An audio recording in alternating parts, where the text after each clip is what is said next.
ಈಗ ಅದರಲ್ಲಿ ಎಲ್ಲವನ್ನು ಕೂಡ ಎಕ್ಸಾಮಿನ್ ಮಾಡ್ತೀವಿ,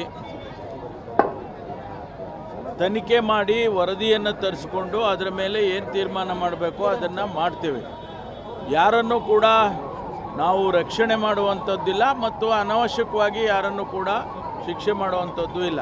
ಸತ್ಯಾಂಶ ಏನಿದೆ ಅದನ್ನು ನೋಡಿ ವರದಿ ತರಿಸ್ಕೊಂಡು ಅದ್ರ ಮೇಲೆ ಕ್ರಮ ತಗೊಳ್ತೀವಿ. ಈಗಾಗಲೇ ಇಬ್ಬರು ಅಧಿಕಾರಿಗಳನ್ನು ಸಸ್ಪೆಂಡ್ ಮಾಡಿದ್ದೇವೆ, ಇನ್ಸ್ಪೆಕ್ಟರ್ನ DYSP ಅವರನ್ನು ಸಸ್ಪೆಂಡ್ ಮಾಡಿದ್ದೇವೆ. ಮುಂದಿನ ಕ್ರಮ ವರದಿ ಬಂದ ಮೇಲೆ ಮುಂದಿನ ಕ್ರಮ ಮಾಡ್ತೀವಿ.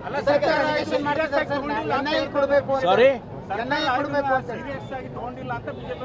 ನೋಡಿ, ಮೊದಲನೇ ಕ್ಷಣದಿಂದ ಆ ಘಟನೆ ಆಗುವ ಕ್ಷಣದಿಂದನೂ ಕೂಡ ನಾವು ಸೀರಿಯಸ್ ಆಗಿ ತಗೊಂಡಿದ್ದೀವಿ. ಇಂಥ ಘಟನೆಗಳನ್ನು ಯಾವುದನ್ನು ಕೂಡ ನಾವು ಲಘುವಾಗಿ ತಗೊಳ್ಳೋದಿಲ್ಲ. ಅವರು BJP ಅವರು ಆಪಾದನೆ ಮಾಡ್ತಾರೆ, ಆದರೆ ನಮಗೂ ಕೂಡ ಜವಾಬ್ದಾರಿ ಇದೆ.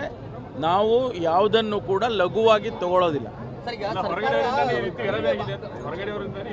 ತನಿಖೆ ಆಗಬೇಕಲ್ಲ, ತನಿಖೆ ಆದಮೇಲೆ ಅದು ಕೂಡ ಬಂದರೆ, ಹೊರಗಡೆಯಿಂದ ಯಾರೋ ಬಂದಿದ್ರು ಗಲಾಟೆ ಮಾಡಿದ್ರು ಅಂತೇಳಿ ತನಿಖೆಯಲ್ಲಿ ಬಂದರೆ ಅದನ್ನು ಕೂಡ ನಾವು ಎಕ್ಸಾಮಿನ್ ಮಾಡಿ ಕ್ರಮ ತಗೊಳ್ತೀವಿ.